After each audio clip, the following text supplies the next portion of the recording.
അങ്ങനെ ഇന്നത്തെ യാത്ര ഗുരുവായൂരിലേക്കാണ്. ഞാനും പാറും അമ്മയും ബാക്ക് സീറ്റിലിരിക്കുന്നുണ്ട്. അച്ഛനും ചേട്ടനും ഫ്രണ്ടിൽ, കുഞ്ഞിപ്പാത്തും എൻ്റെ മടിയിലുണ്ട്. അതിനിടയിൽ അച്ഛൻ്റെ അടുത്തേക്ക് കയറി നടുവിൽ പോയി ഇരുന്നു. ജിതനേട്ടനെ കുറേ കെട്ടിപ്പിടിച്ചു.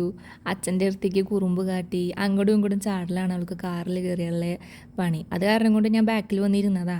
അവൾ എപ്പോഴും ഇങ്ങനെ കുറുമ്പ് കാട്ടിക്കൊണ്ടേയിരിക്കും, ഒരു സമാധാനം തരില്ല എവിടെ പോയാലും ഇരിക്കാനായിട്ട്.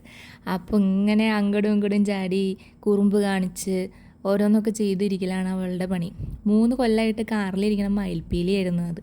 അതിൻ്റെ പരിപാടിയെല്ലാം കഴിച്ച് ആൾ തൊപ്പും തോലൊക്കെ പടർത്തി കളഞ്ഞു. അങ്ങനെ ഞങ്ങൾ ഗുരുവായൂരെത്തി, കാറ് പാർക്ക് ചെയ്തു. അങ്ങനെ ഞങ്ങൾ ലിഫ്റ്റിൻ്റെ അടുത്തേക്ക് നടന്നു. അങ്ങനെ കുറച്ച് നേരം ലിഫ്റ്റിൻ്റെ അടുത്ത് വെയിറ്റ് ചെയ്ത് നിന്നു. അങ്ങനെ ലിഫ്റ്റ് ഓപ്പണായി. ഞങ്ങൾ ലിഫ്റ്റിൽ നിന്ന് ഇറങ്ങി അമ്പലത്തിലേക്ക് പോയിക്കൊണ്ടിരിക്കുക. ഞങ്ങൾ കാറ് പാർക്ക് ചെയ്തോടുന്ന് കുറച്ച് ദൂരം നടക്കാനുണ്ട്. ഞങ്ങൾ ചെന്ന വഴിയിൽ കാണുന്ന മുല്ലപ്പൂ മേടിക്കാമെന്ന് വിചാരിച്ചു. പക്ഷേ അവിടെ നിന്ന് പാറുവിന് ഇഷ്ടമായില്ല. സാധാ പോലത്തെ പൂവ് വേണമെന്ന് പറഞ്ഞു. അവിടുത്തെ പൂവ് അത്ര ഫ്രഷ് അല്ലായിരുന്നു. അപ്പം ഞങ്ങൾ സ്ഥിരം മേടിക്കുന്ന ചേട്ടൻ്റെ അടുത്ത് മേടിക്കാമെന്ന് വിചാരിച്ച് അങ്ങോട്ട് പോയി. അവിടെ ചെന്ന് പാത്തുവിനും പാറുവിനും എനിക്കും പൂവ് മേടിച്ചു. അമ്മയ്ക്ക് വേണ്ടാന്ന് പറഞ്ഞു. പാത്തുവിൻ്റെ മൊട്ടത്തലയിൽ വെക്കാൻ സ്ഥലമൊന്നുമില്ല, എന്നാലും അവൾക്ക് പൂവ് വേണം. അപ്പം എന്നാൽ ശരി, അതിനെ 2 ഭാഗിച്ചു. അതിൻ്റെ അറ്റത്ത് നിന്ന് പാത്തുട്ടിക്കുള്ളതും എടുത്തു കൊടുത്തു. കയ്യിൽ കൊടുത്തപ്പോൾ സന്തോഷമായി. പിന്നെ ആളുടെ മുന്നേ അവിടെയുള്ള കളിപ്പാട്ടത്തിനാണ് കേട്ടോ. പക്ഷേ നമ്മൾ ഗുരുവായൂരിലേക്ക് തൊഴാൻ പോകണല്ലേ ഉള്ളൂ. അപ്പോൾ ഞങ്ങൾ കുറേ ഫോട്ടോസൊക്കെ എടുത്തു, സെൽഫിയൊക്കെ എടുത്തിട്ടാണ് ഞങ്ങൾ ഗുരുവായൂരിലേക്ക് പോയിക്കൊണ്ടിരിക്കണേ.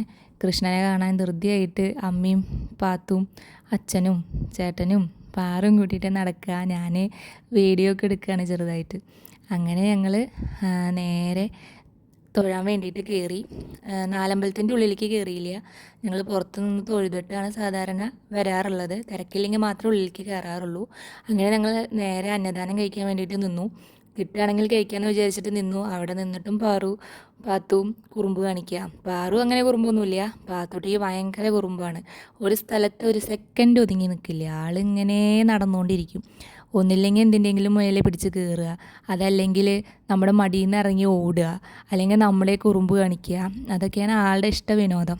ഇനി അടുത്ത ലക്ഷ്യം കളിപ്പാട്ടത്തിനോടാണ് കേട്ടോ. ഞങ്ങളങ്ങനെ നേരെ ഭക്ഷണം കഴിച്ചു. കുറച്ച് നേരം അമ്പലത്തിൻ്റെ ചുറ്റും നടന്നു, ആനേനൊക്കെ കണ്ടു.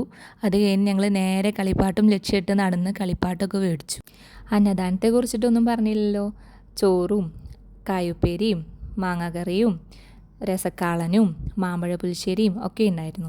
അങ്ങനെ ഞങ്ങൾ നേരെ പാർക്കിങ്ങിലേക്ക് വെച്ച് പിടിച്ചു. പാത്തുട്ടിക്കാണെങ്കിൽ കളിപ്പാട്ടം കൊണ്ട് കളിക്കാൻ ധൃതിയായി. അപ്പോൾ ഇനി നേരെ വീട്ടിലേക്കാണ്.